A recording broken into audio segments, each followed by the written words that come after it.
Muito bem, pessoal. Então, o tema da nossa aula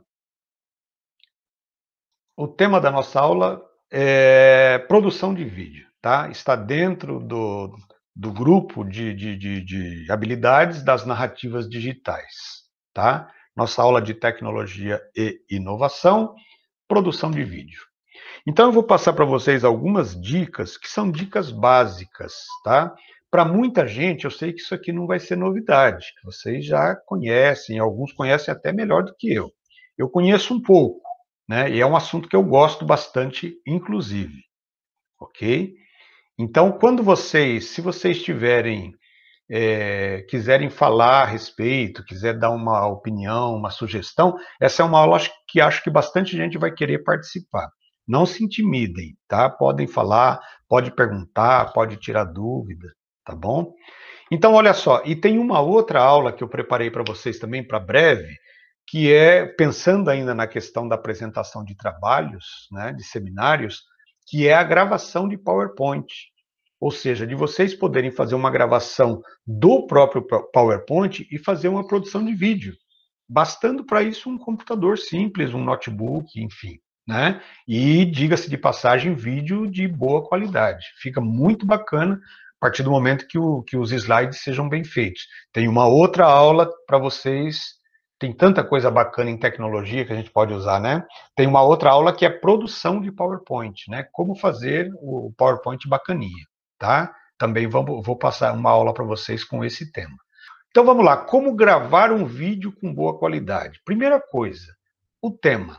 O que vai ser gravado? Qual é a história que você vai contar? Então é preciso produzir um roteiro, né? Um roteiro de falas, um roteiro de cenários, né?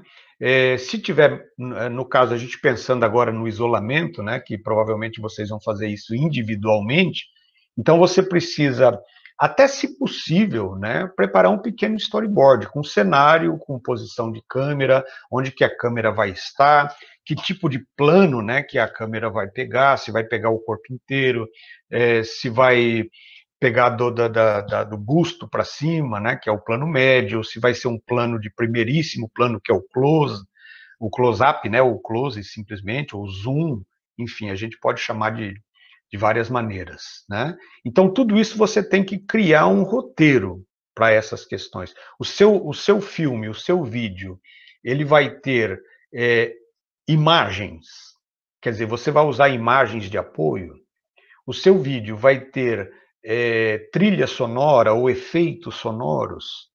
Então, todas essas coisas, elas têm que estar no planejamento. Você tem que planejar o seu vídeo antes para não improvisar, porque o improviso não vai ficar legal. Então, todo o planejamento, e ainda assim, com todo o planejamento que a gente faz, normalmente, durante a filmagem, durante a gravação do vídeo, você ainda vai se lembrar de alguma coisa que vai ter que acrescentar, mas, enfim, já fica bem mais simples, né? Então, tem aqui algumas regrinhas, olha. Então, escrever o roteiro e as falas, né, que vão ser gravadas. E, se possível, um pequeno storyboard, que é o desenho daquilo que vai ser gravado. Esse desenho é um esboço, lembrando que não precisa ter detalhes no desenho, mas a posição da câmera, como é que a pessoa vai ser enquadrada no filme, vai ser filmada, enfim, tá? O seu vídeo, ele vai ter apenas imagens e narração? Você pode fazer assim, um vídeo apenas com algumas imagens que você queira descrever. Imagina uma aula de biologia, por exemplo, sobre vírus, né? Então você vai juntar uma série de imagens sobre vírus e vai fazer a narração desse vídeo, que seria uma aula, por exemplo, um seminário, né? Pode ter também a imagem do narrador, quer dizer, a sua imagem, que a gente chama aqui no caso de autoimagem, né? E pode ter a narração, a sua imagem, a narração somente, sem ter outras imagens, tá? Agora você pode fazer mais completo, imagem, narração, a sua própria imagem e inclusive uma trilha sonora, que é aquela musiquinha de fundo, bem suave, né? Ou uma música que tenha muito a ver com aquilo que você está falando, com aquilo que você está explicando, com o contexto, enfim. A música tem que estar contextualizada, né? Então, no roteiro, você tem que ter aquilo que vai ser dito, ou seja, as palavras que vão ser usadas. Muitas vezes a gente pode improvisar. mas você vai conseguir esse improviso a partir de um certo traquejo, a partir de uma certa prática que a gente vai adquirindo, né? Então aí você começa a improvisar. A posição das câmeras ou da câmera, né? Caso você tenha mais do que uma, você pode fazer aquele jogo, né? Eu tenho acho que 2 ou 3 aqui que eu poderia usar, mas eu estou agora só com a minha webcam aqui, por exemplo, né? Mas você pode ter uma câmera que esteja focada num plano maior, aí você faz aquela virada, né? Como a gente vê no jornal, que o apresentador dá uma notícia e depois ele vira para outra câmera e vira para outra e tal, né? O vídeo fica mais bonito, fica mais interessante, mas aí você precisa ter mais de uma câmera, né? E normalmente você precisa, dentro de um vídeo que você esteja gravando, de uma apresentação e de um encerramento, que é o que a gente chama de texto cabeça, né? Então, o texto cabeça é onde você faz a apresentação, a sua própria apresentação. Olá, eu sou o professor Paulo Zolin, nós vamos falar tal disso, aquilo, né? E no final, o encerramento, agradecendo e tal. E no meio desses dois, né, textos cabeça, nós temos então o desenvolvimento do texto principal.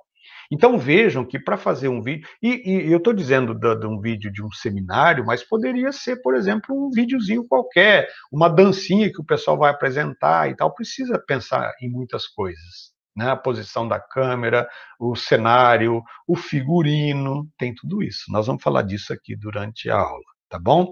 Agora, uma coisa que é muito importante é que a pessoa que estiver falando, que está sendo gravada, apresentando a aula, que seja, né, que vocês, o trabalho que vocês estão gravando, ou mesmo um videozinho recreativo, é preciso que a pessoa fale com naturalidade.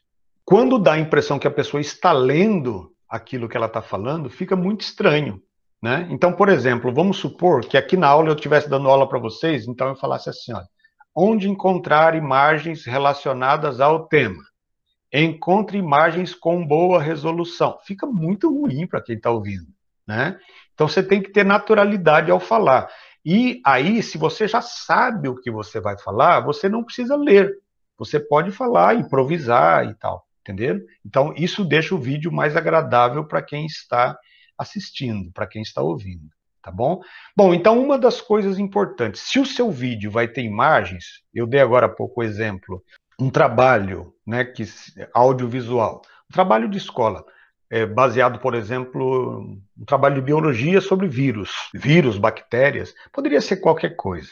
Eu falei em vírus porque a gente tem imagens lindas de vírus, né, na internet. Eu assisti uma aula sobre produção de vídeo num curso que eu fiz do próprio Centro de Mídias, né? Eles deram uma aula básica lá para professores que não têm nem ideia de como ligar o computador, né? E como eu fiz o curso, eu acabei assistindo esse vídeo também. E o professor, ele usa para exemplificar uma aula sobre vírus. E é impressionante a qualidade das imagens que a gente tem sobre os vírus. Imagens em 3D e tal, é um negócio maravilhoso, né? Então, olha só, primeira coisa importante, seu vídeo vai ter imagens? Então, se tiver imagem, você precisa encontrar imagens de boa qualidade, tá? A imagem de boa resolução, que quando você colocar essa imagem na tela, e aí você precisa pensar também em que tamanho de tela eu vou apresentar. Vai ser num telão na sala de aula? Então tem que ser uma imagem que quando ela for ampliada, ela não fique pipocada, né? Então tem que ser imagens de boa resolução. Se for apresentada apenas na tela do celular, não vai ter maiores problemas, porque a imagem não vai ser ampliada, né?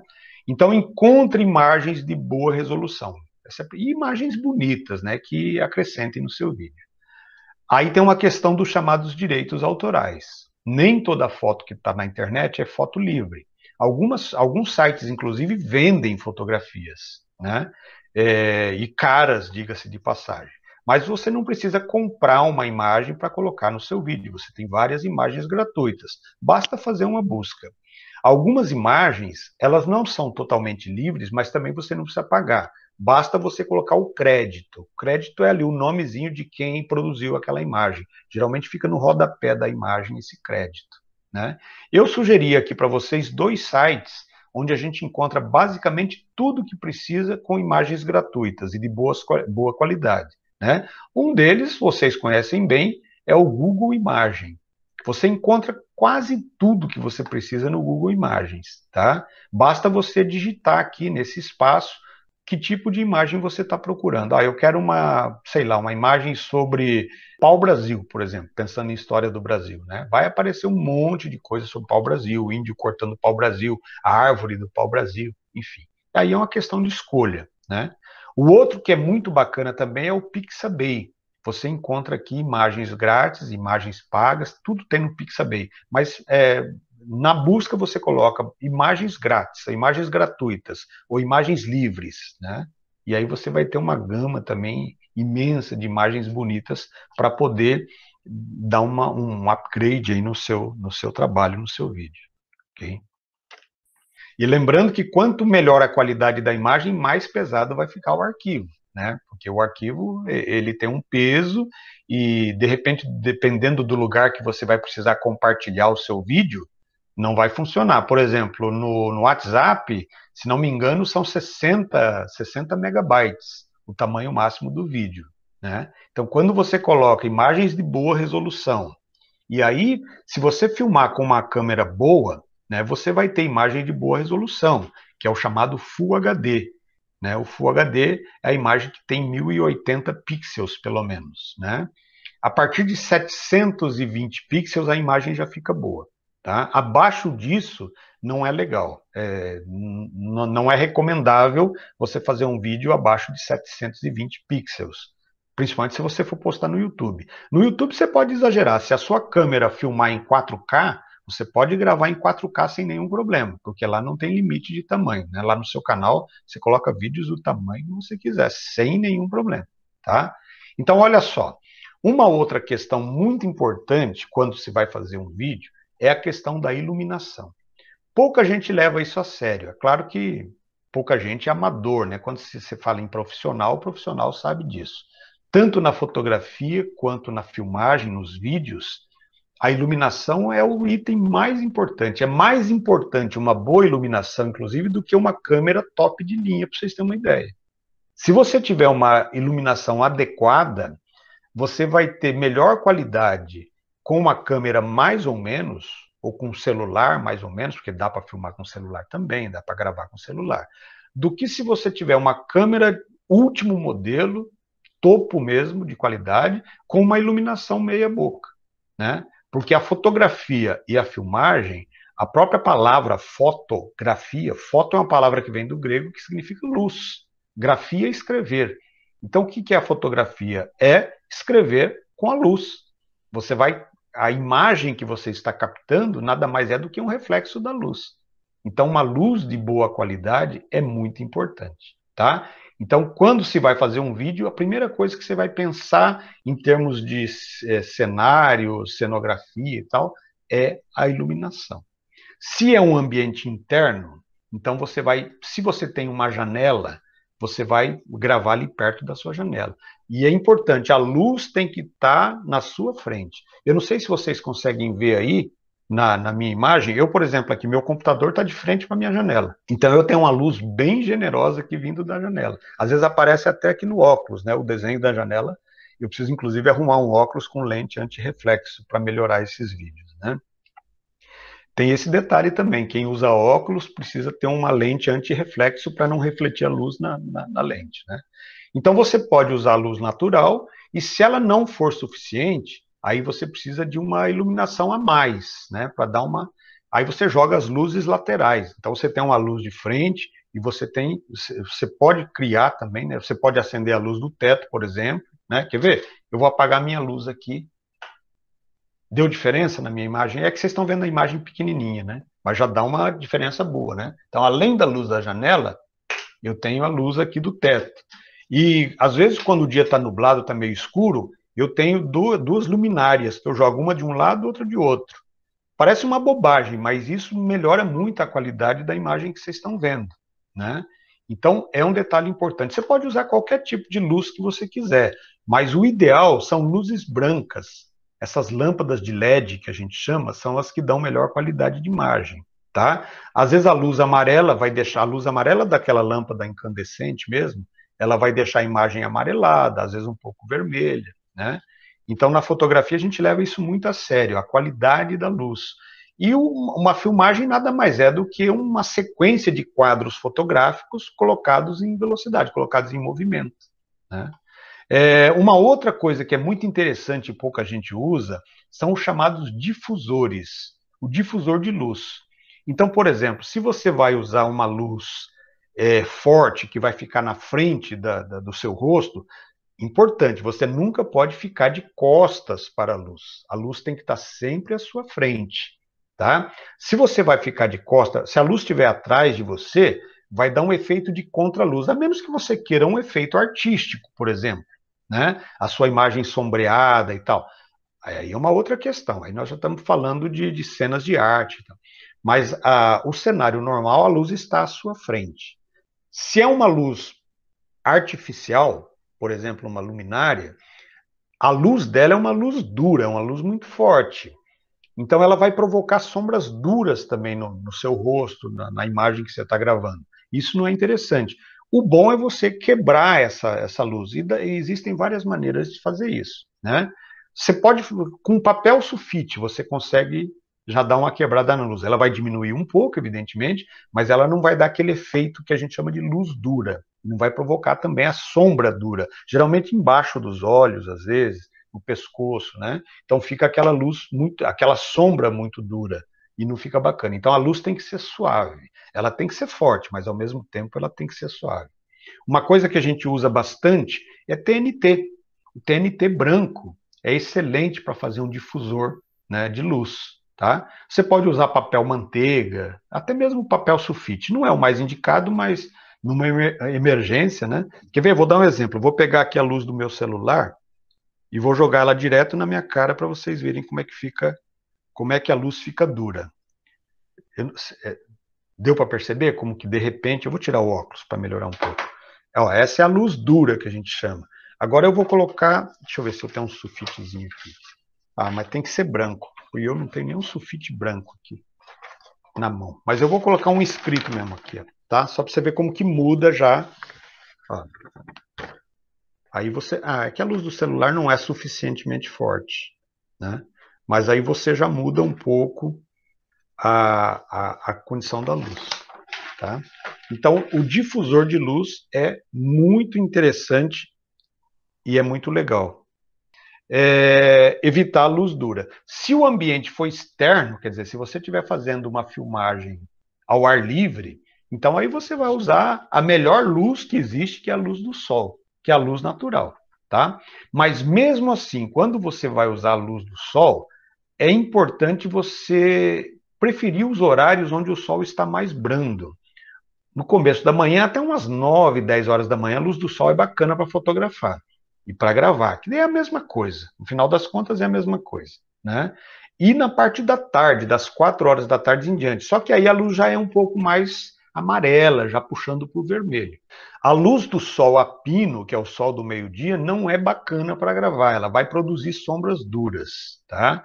O ideal mesmo são dias nublados, porque as nuvens elas vão fazer esse papel de difusor da luz, né? Aí pode ser em qualquer horário. Se o dia estiver nublado, desde que não esteja muito escuro também, não é? Eu não digo aquele nublado de antes de uma chuva, por exemplo, que nuvens negras carregadas, não.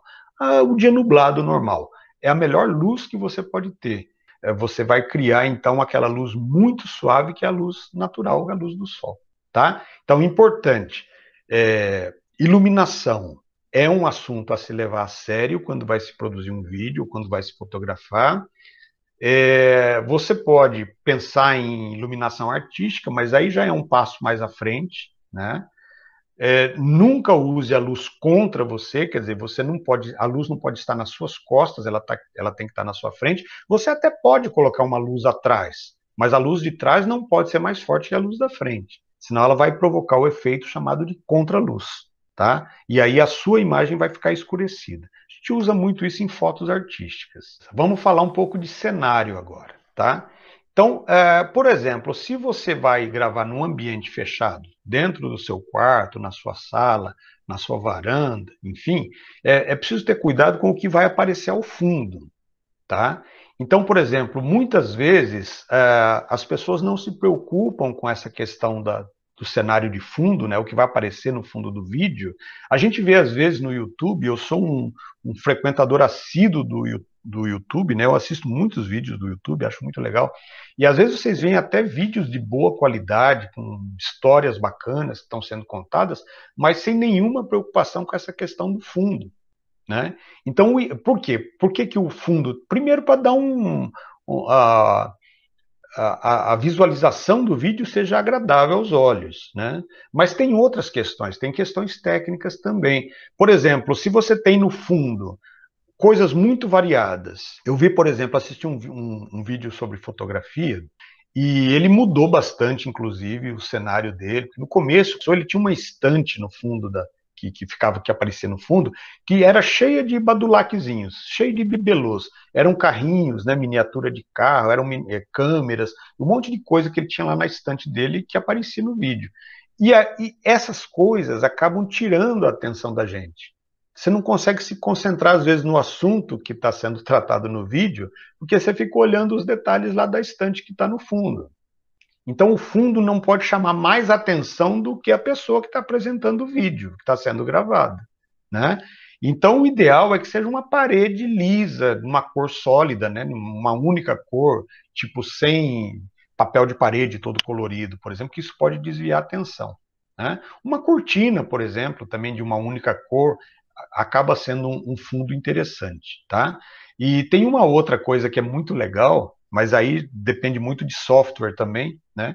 Que são chamados fundos falsos. Não sei se vocês já ouviram falar, chamado chroma key. Na fotografia a gente usa esse termo, né? Que é o chroma key, que é nada mais nada menos do que um fundo verde, que pode ser uma cortina, pode ser uma parede pintada de verde, pode ser azul também. Na verdade, não precisa ser verde. Normalmente se usa verde, mas pode ser azul também. E através de um software, existem vários softwares que fazem isso, você consegue tirar o fundo real a partir daquela cor verde e colocar o fundo que você quiser. Só que aí tem que ser feito, isso tem que ser feito no computador, não dá para ser feito direto na câmera, né? Você faz isso no computador e você pode colocar a sua imagem, por exemplo, imagina, eu estou dando aula de história falando sobre o Egito. Eu posso lá no fundo ter as pirâmides do Egito, o palácio de um faraó, entenderam? Fica muito interessante. E é uma técnica simples. Se vocês tiverem um pouco de curiosidade para conhecer, é só dar uma buscazinha no Google, né? Chroma Key, chroma key, né? Key de chave em inglês, né? A chave da cor seria mais ou menos isso, tá?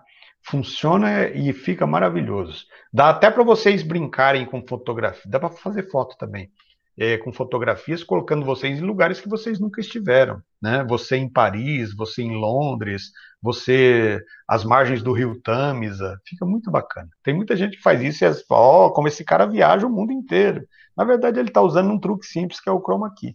E fica perfeito, não fica parecendo montagem, tá?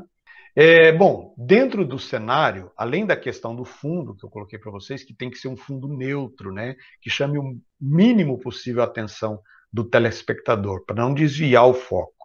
É preciso também tomar cuidado com barulhos externos. Então, o ideal é que no momento da filmagem você tenha esse cuidado, né? É a mãe lá na cozinha ligando o liquidificador, a batedeira, micro-ondas, né? Ou é o vendedor na rua vendendo gás, enfim. Esse tipo de ruído acaba atrapalhando bastante. Naturalmente, você vai ter que cortar o vídeo ali, ou reeditar, fazer de novo a gravação, né? Então, olha aqui, essa é uma ideia, né, de parede lisa como fundo, uma cortina, enfim, né? E tem uma outra questão também que às vezes passa desapercebido, que é a roupa do apresentador. Essa roupa ela tem que fazer um contraste legal.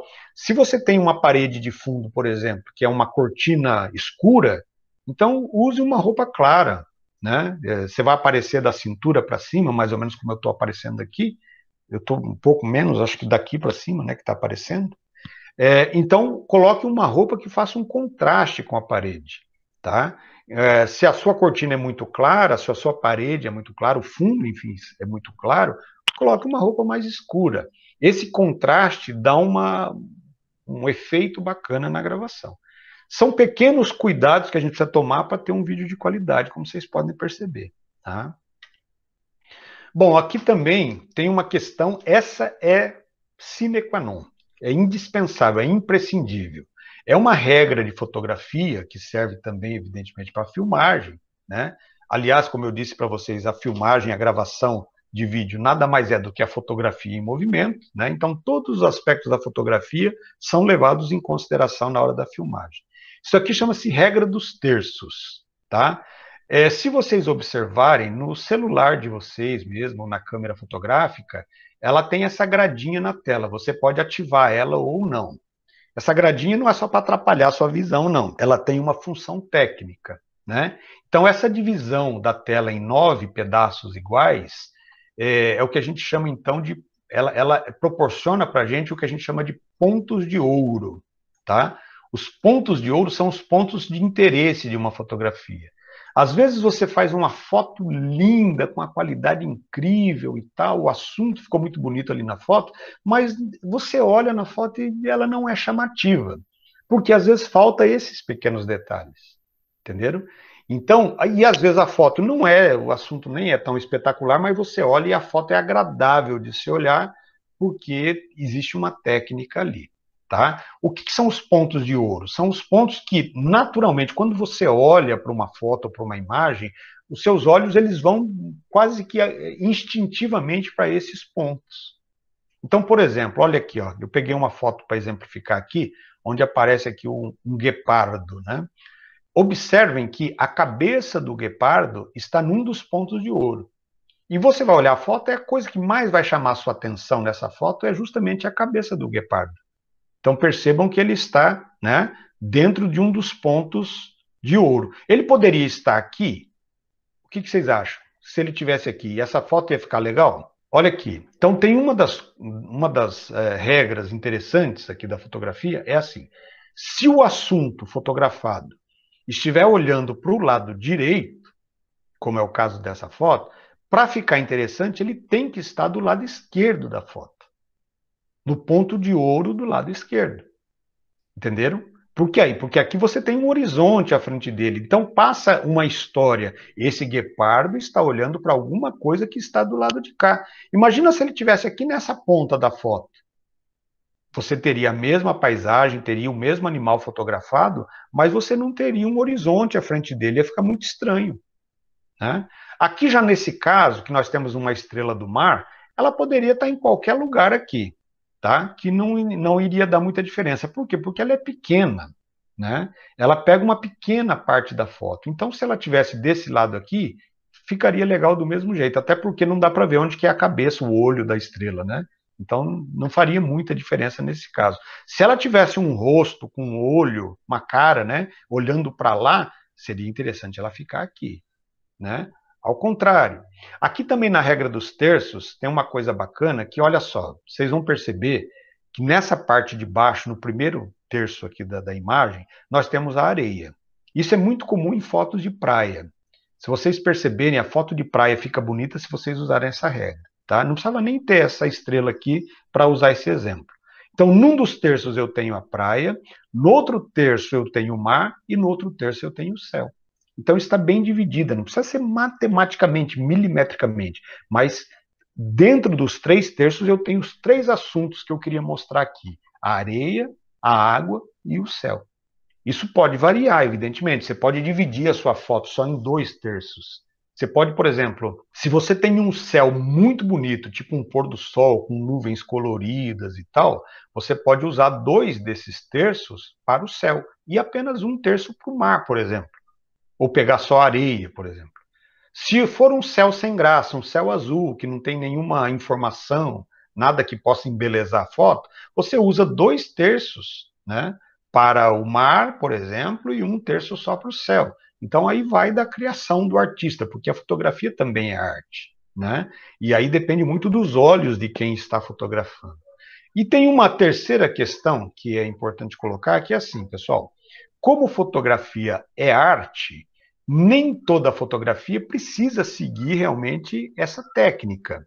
Eu estou falando de fotografia aqui, mas serve também para filmagem, né? Imagina se você está filmando aqui a cena do mar.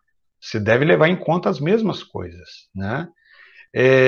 Mas se você quiser fazer uma coisa completamente inusitada, você pode também, porque a arte não tem regra, né? Agora, normalmente você vai ter bons resultados quando você seguir essas recomendações. Às vezes você desrespeita todas as regras e consegue uma foto fantástica. Mas isso é para grandes artistas, né? Pessoas que realmente têm um dom, um talento. Para nós que não somos, para mim, né? Vou falar de mim agora, né? Que não tenho esse talento todo e essa visão artística, eu procuro seguir as regras e costuma dar bastante certo, tá? Então, isso aqui é o que a gente chama de enquadramento, dentro da regra do enquadramento, as chamadas regras dos terços, tá? Procurem, aqui tem uma imagem também para vocês entenderem bem isso. Olha aqui, ó. A moça, ela está olhando para a direita, então ela tem que estar do lado esquerdo da foto. A cabeça dela está num dos pontos de ouro. Olha aqui, ó, tá? Então ela está exatamente no ponto de ouro. E ela está olhando para lá. Se ela estivesse olhando para o outro lado, se ela estivesse olhando para a esquerda, então seria mais interessante eu posicionar a câmera para que ela ficasse aqui, olhando para lá. Entenderam? Aí a gente teria, ó, o meu desenho aqui. A gente teria uma foto mais interessante nesse sentido aqui. Tá bom? Então essas são regrinhas básicas na hora que você for montar seu cenário e quando você for fazer o enquadramento da sua foto. Ainda falando em enquadramento, nós temos os chamados planos. A gente viu isso aqui na aula de storyboard, né? Então esse aqui é o chamado plano médio, é um dos mais comuns que a gente tem para filmagem e fotografia, que pega da cintura para cima, tá? Esse aqui é primeiro plano, geralmente usado para apresentação de jornal, telejornal, etc. Aqui na gravação da aula de vocês eu uso também esse chamado primeiro plano. Você pode usar o primeiríssimo plano, também chamado de close-up, ou ainda de zoom, né? Close-up é talvez o nome mais conhecido. Ah, eu vou dar um close. Dar um close quer dizer aproximar bastante a imagem. Para que a gente usa, por exemplo, o primeiríssimo plano ou close-up? Quando você quer mostrar expressão. Então, por exemplo, a pessoa está falando alguma coisa e de repente ela quer falar uma coisa muito séria. Então ela faz assim, pessoal, isso é muito sério. Prestem bastante atenção no que eu vou falar. Entenderam? Então, essa aproximação da câmera da pessoa é que vai dar que vai passar credibilidade naquilo que a pessoa está falando. Né? Então, vai mostrar o olho da pessoa, às vezes vai mostrar apenas a boca, enfim. Né? E aqui é o que a gente chama de plano detalhe. Ele não precisa ser necessariamente próximo, né? Mas ele está mostrando um detalhe da bailarina, que aqui no caso é o pé. A gente vê muito isso, às vezes, em vídeos de esporte, né? No futebol, por exemplo. Então tem aquela cena onde o jogador vai cobrar a falta, então quando ele bate o pé na bola, a câmera aproxima bastante da bola e pega o pé dele batendo na bola. Né? Ou então mostra o rosto do goleiro na hora que vai bater o pênalti. Né? Teve, acho que na Copa do Mundo de... Quando o Marcos, que era goleiro do Palmeiras, 2000, que o Brasil foi campeão, 2002, se não me engano. Né? Então tem um lance de um pênalti lá que o Marcos defende, o cara chuta e a câmera foi bem na cara dele, assim, mostrando. É uma coisa impressionante. E fica bonito quando a gente vê, né? E às vezes a gente nem pensa que isso tudo é programado, que isso tudo é pensado, né? Porque o cinegrafista, ele é um profissional disso, ele sabe fazer essas coisas com detalhe. Então, você está gravando uma videoaula sua, um seminário, um trabalho que você vai apresentar para o professor, e você precisa, por exemplo, você vai mostrar alguma coisa que está na sua mão, então a câmera tem que dar aquele close na sua mão para mostrar, entenderam? Então, esses são os chamados planos, e é importante a gente pensar nisso com antecedência, lá quando você cria o seu roteiro do vídeo. Bom, falando em equipamentos, nós temos um problema muito sério no Brasil, quando se fala em produção audiovisual, que é o preço dos equipamentos. Equipamento eletrônico é muito caro, principalmente equipamentos de boa qualidade, tá? Então, como é que a gente pode fazer um vídeo? Você pode usar filmadoras de vídeo, realmente, né? As filmadoras de boa qualidade, elas são muito caras, mas muito caras mesmo. Nós temos algumas opções que não são tão caras, que são as handcam, né? As câmeras de mão. Como, por exemplo, essa daqui que eu peguei a imagem, tá? Para mostrar para vocês. Elas costumam fazer imagens agora já vem, inclusive, imagem 4K, né? Imagens de altíssima qualidade, e a filmadora você tem a possibilidade de dar zooms, né? Assim, de aproximar bastante a imagem, de afastar a imagem sem perder qualidade. E elas têm uma espécie de estabilização de imagem que evita aquele tremido, né? Quando você tem uma imagem muito próxima, quando você está gravando com um zoom puxado, a imagem costuma ficar tremida. E a vantagem de uma câmera de vídeo, exatamente, é que ela evita isso, porque ela tem estabilizador. Então você pode filmar também com câmeras fotográficas, que hoje em dia a maioria das pessoas fazem isso. Câmera fotográfica pode ser uma câmera PowerShot, que são essas câmeras mais comuns que a gente tem, são as mais baratas, né? Ela não vai ter uma qualidade de imagem tão boa quanto uma câmera que a gente chama de DSLR. A vantagem da DSLR é que você pode trocar a lente. Então, dependendo do assunto que você vai gravar, se você tem que gravar alguma coisa em zoom, em close-up, você pode usar um tipo de lente que aproxima, né? Se você quer pegar, por exemplo, uma panorâmica, que é um plano mais aberto, você usa outro tipo de lente. Então, com a mesma, só que aí você tem que ter várias lentes.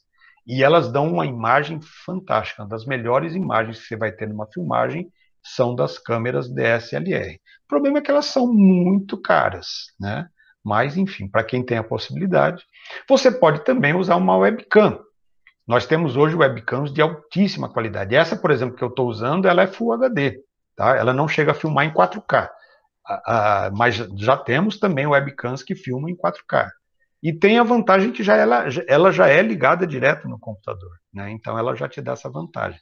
Você pode usar, por exemplo, uma câmera de ação, como se chama, uma câmera de aventura, né?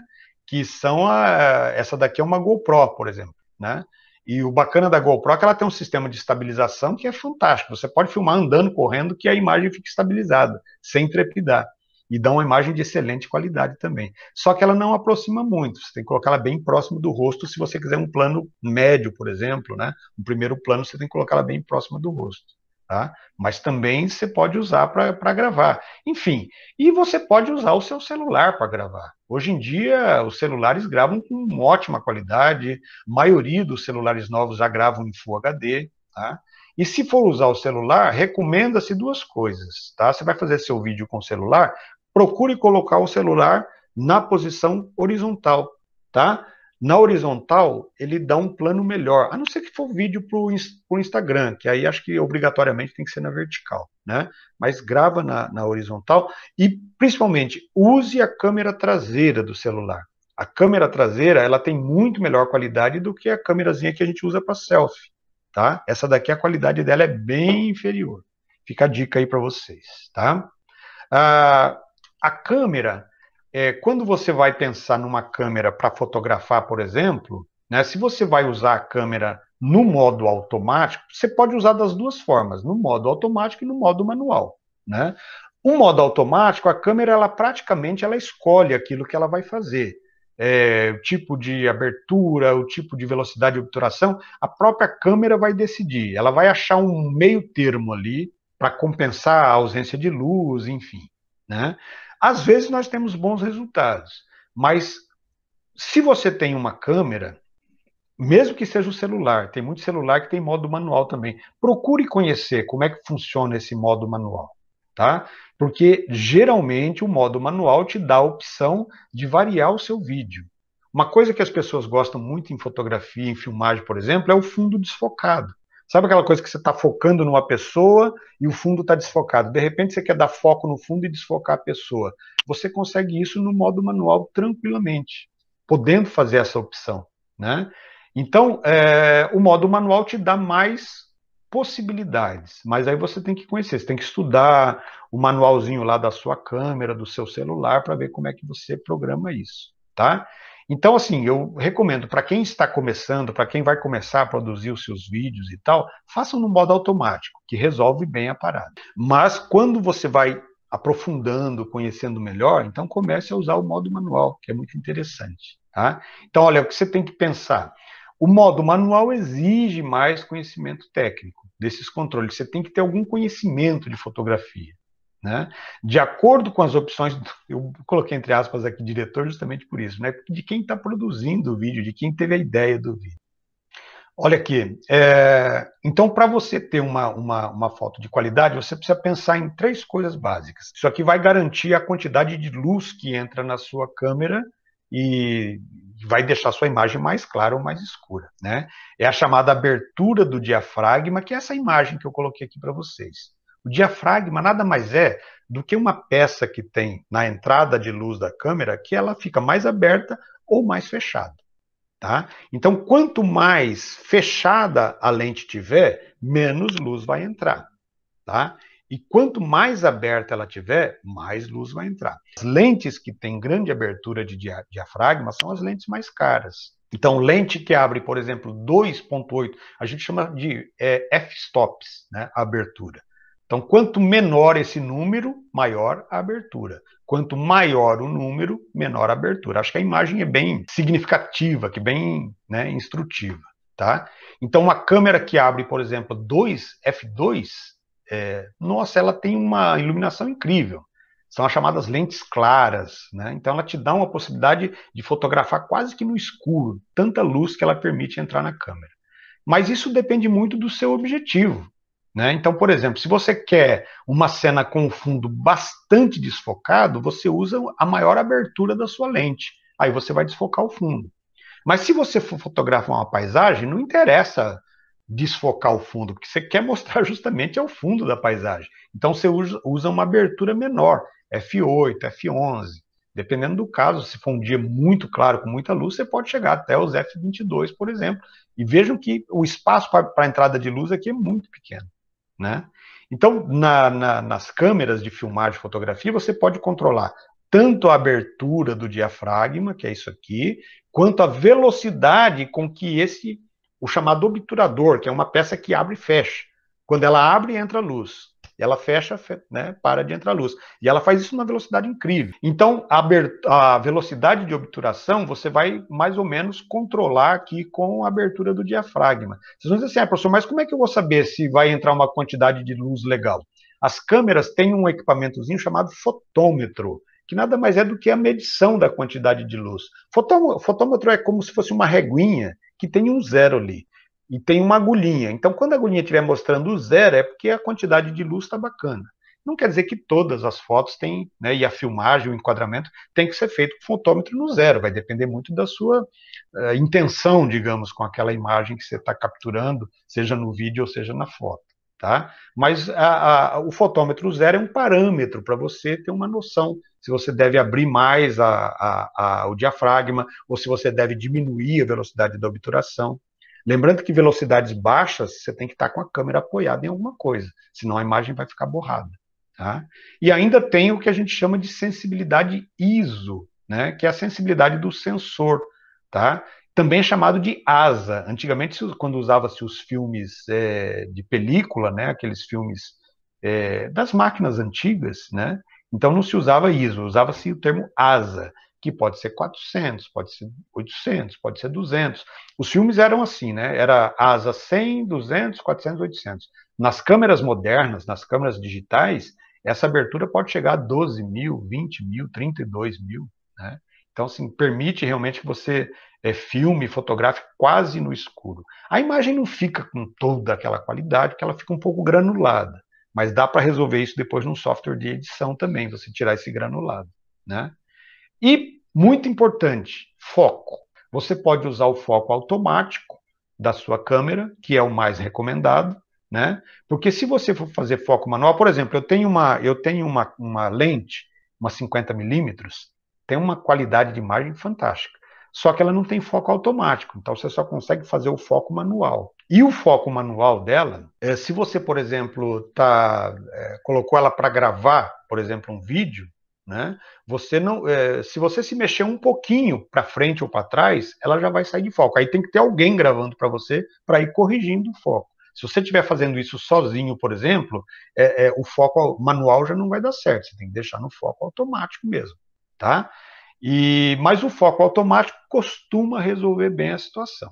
O foco manual, como eu disse, é o usuário mais avançado, que já tem um completo domínio da máquina, que de repente ele quer focar num ponto e desfocar o outro, aí ele pode usar o foco manual também. E a questão do desfoque de fundo, que é um charme total nas fotos e tal, né? Deixa eu ver se nessas fotos que eu mostrei aqui tem. Essa primeira foto aqui, olha. Percebam que o fundo está desfocado, tem todo o foco. Geralmente a gente foca no olho da pessoa, né? Aqui também, na imagem da bailarina, o fundo tem um desfoque, não é muito forte, mas está desfocado. O foco está todo aqui. Bom, estabilizar a imagem é fundamental. Então você tem que ter uma imagem bem estabilizada. Imagem tremida, gente, dá tontura em quem está assistindo. né? Então você está assistindo, não pode tremer, a imagem tem que estar estabilizada. A não ser, é claro, né, que você está numa cena do seu vídeo, que é uma perseguição, por exemplo, né? Você está correndo atrás de alguém, você está fazendo um vídeo lá sobre natureza, e aí você está correndo atrás de um bicho para filmar de perto, aí não tem jeito, aí vai. Mas isso vai fazer parte do vídeo, quer dizer, faz parte da história, digamos, né? Mas numa filmagem de estúdio e tal, né, mesmo que seja externa, é importante que a câmera esteja fixa, tá? Para não trepidar, para não tremer a imagem. Então você pode estabilizar usando um tripé, tá? Então nós temos vários tipos, né? Esse daqui é o chamado tripé de mesa, o mini tripé. É muito bom para colocar celular, porque ele é levinho, né? Então, só que aí você tem que ter um adaptador aqui, uma espécie de garrinha, né, que você coloca aqui em cima para prender o celular. Eu tenho uma aqui. Inclusive, na minha webcam, eu estou usando um tripézinho desse pequeno aqui. Você pode usar um tripé grande, geralmente para câmeras DSLR, você precisa de um tripé maior, porque ele tem que ser mais robusto, né? Que a câmera é mais pesada. E dá até para improvisar, né? Para colocar o celular, tem. Isso aqui é um tripé caseiro, por exemplo, ó, feito com cano de PVC. Dá para fazer muita coisa com PVC, inclusive, né? Eu uma vez improvisei um fixador para o meu celular com 2 folhas de sulfite, né? Então você pega assim, ó, você pega a folha de sulfite e faz isso aqui, ó, faz dois, vamos ver se vocês vão conseguir ver daí. Você faz 2 rolinhos com ela, enrola ela bem aqui, pode ser, se ela for dupla, melhor ainda, tá? Enrola ela bem aqui, e aqui você coloca um clipezinho para segurar, ou então passa uma fita, né, uma fita colante, tá? Uma fita aqui. Você faz 2 dessas. Depois você passa a fita em volta das 2. Então ela vai ficar assim, ó. Eu não tenho 2 aqui. E aí você coloca o celular no meio, você coloca ela em cima da mesa e coloca o celular no meio. Ah, mas a altura não ficou bom. Coloca 2, 3 livros, faz uma pilha de livro, coloca na altura. A câmera, para pegar legal, principalmente nesse plano médio que a gente faz, né, as apresentações, é importante que ela esteja mais ou menos na altura dos seus olhos. Um pouquinho abaixo dos seus olhos. Não exatamente na mesma altura, mas um pouquinho abaixo. Se ela ficar muito alta, passa uma ideia de inferioridade, que você está lá embaixo e tal. E se ela estiver muito baixa, pegando você de baixo para cima, passa uma ideia de autoritarismo, que não é legal também. Então, o ideal é que a câmera esteja mais ou menos na altura dos olhos, tá? E aí você consegue fixar. O celular tem que estar fixo. Alguém segurando o celular para gravar, por mais firmeza que tenha na mão, não vai ser legal. Não vai ficar bacana. Muito bem, pessoal. Outra coisa, acho que aqui nós vamos fechar. Esse acho que é o último slide, tá? Qualidade do som. Tá? Então, por exemplo, você pode usar o microfone da sua própria câmera, mas só que não vai ficar tão legal. Ou câmera, ou celular, o que você estiver usando para gravar. Por quê? Porque ele capta o som muito geral. Se você, principalmente se você estiver num quarto, numa sala grande, vai dar eco, vai dar reverberação. O ideal mesmo é que você use um microfone. Eu vou mostrar para vocês o meu aqui, ó. Esse aqui é o microfone de lapela, é exatamente aquele que aparece ali, ó, tá? Ele tem esse grampinho aqui para você fixar na roupa, né? A gente vê muitos apresentadores de telejornal. Ele pode ser ligado direto no computador, através de um cabinho, né, de um plugzinho, ou ele pode ser também sem fio. E aí você coloca a parte dele, que seria o transmissor, digamos, para o computador via Bluetooth, e você coloca preso na cintura, no cinto. O pessoal costuma colocar na parte de trás da calça ali, fica escondidinho, né? O bacana desse microfone é que ele capta quase que exclusivamente sua voz. E os sons externos, né, ele meio que abafa, porque ele está bem perto aqui da sua boca, então aquilo que você fala sai com muito melhor qualidade, tá? Você pode usar também o fone do seu celular, porque ele tem também um microfoninho, né? E você pode ligar ele diretamente na câmera que está sendo gravado, ou se você estiver usando o celular, o computador através de um software, você pode ligar o microfone no computador, que é o caso que eu estou fazendo agora. Mas se você está fazendo uma filmagem que não usa computador, não usa nenhum software, você está fazendo a gravação diretamente do celular, diretamente da câmera, liga o seu microfone na câmera ou no celular, que você vai ter uma qualidade muito melhor de áudio, tá? Então você pode usar um microfone de mesa, como esse daqui. Tem alguns que são baratos, nem todos são muito caros, né? Você pode usar um headphone, né, que tenha fone e microfone ao mesmo tempo, são muito comuns também, baratos, né? Ou o próprio fone do celular, dá para você fazer também. tem uma qualidade muito boa os fones de celular, tá? Principalmente esses que são um pouquinho mais caros. Esses de R$ 10, R$ 15, às vezes a qualidade do microfone não é muito boa. Mas você compra fones de ótima qualidade por R$ 60, R$ 80, você compra fones muito bons. Pessoal, e eu quero pegar uma aula inteira para falar com vocês depois de edição de vídeo, tá? Que é uma coisa muito bacana, que é o que a gente chama de pós-produção. Então, você faz um vídeo e quando o vídeo está pronto, a gente chama de vídeo cru, né? Quer dizer, ele tem muita coisa para ser mudada ali. Você vai colocar depois os créditos, você vai cortar partes, né? Lembre-se sempre, quando vocês fizerem um videozinho assim, de não descartar as partes cortadas para depois brincar com os chamados erros de gravação. Fica muito engraçado às vezes, né? Faz uma cena, não ficou legal, vamos gravar de novo. Corta. A pessoa começa a gravar, começa a rir e tal. Então essas coisas a gente costuma guardar para fazer depois uma brincadeira. É claro que, dependendo do lugar, você não vai colocar os erros de gravação. Mas é muito comum, até no YouTube a gente vê isso, né? Os YouTubers colocando erros de gravação. Mas isso você tem que fazer na edição. Né? Então você vai dar uma melhorada no áudio, você vai dar uma melhorada, por exemplo, às vezes no próprio enquadramento, você pode aproximar mais, afastar mais, dependendo do software que você estiver usando. Né? Você pode colocar vinhetas, que é um outro tema bacana para a gente aprender como produzir a própria vinheta. Dá para fazer isso no PowerPoint, inclusive. PowerPoint te dá muita opção. Os chamados lower third. Lower third é aquela faixinha que aparece na parte de baixo, ela entra e sai, com o nome do repórter, às vezes, o local, a reportagem e tal, aparece aquela faixinha e depois ela sai. Chama-se lower third.